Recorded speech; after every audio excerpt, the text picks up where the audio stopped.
السلام عليكم ورحمة الله تعالى وبركاته. وعليكم السلام ورحمة الله وبركاته.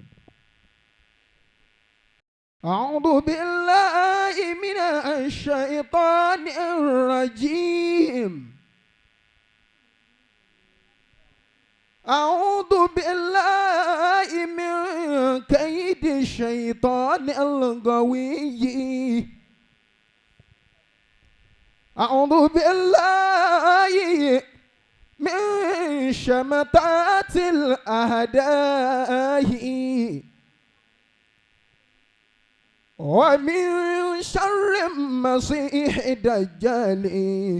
بسم الله الرحمن الرحيم. وما محمد إلا الرسول وما محمد إلا الرسول قد خلت من قبل الرسل أفإن مات أو قتل انقلبتم على أعقابكم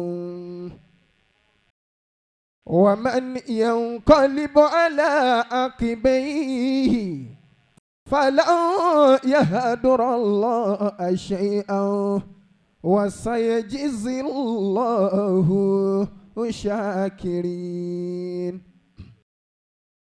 وما كان للنفس أن تموت إلا بإذن الله كتابا مؤجلا ومن يريد ثواب الدنيا نؤتيه منها ومن يريد ثواب الآخرة نؤتيه منها وسنجزي الشاكرين. وكأي من نبي قاتل معه ربينا كثير فما وهنوا لما أصابهم في سبيل الله وما ضعفوا وما استكانوا والله يحب الصابرين.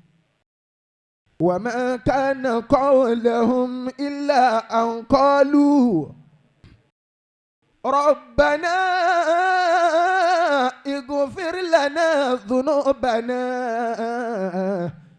وإسرافنا في أمرنا وثبت أقدامنا فانصرنا على القوم الكافرين. صدق الله مولانا العظيم. الله أكبر كبيرا.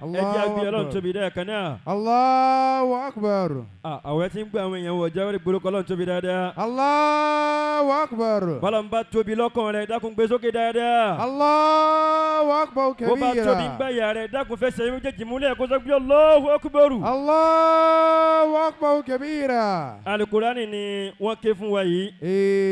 Ọlọ́run wọlé alùbáríkà alùkùránì ọlọ́mọ ṣẹlẹ̀ gbàdúrà ẹnìkan kan wa àmín wọlé àṣìlọ́lá lábẹ́bẹ́ ẹ̀ka máa ní fi Kùránì bá mi gbọ́ fi Kùránì bá mi gbọ́ bùkátà mi pọ̀ lápọ̀jọ́ fi Kùránì bá mi gbọ́ fi Kùránì bá mi gbọ́ fi Kùránì bá mi gbọ́ fi Kùránì bá mi gbọ́.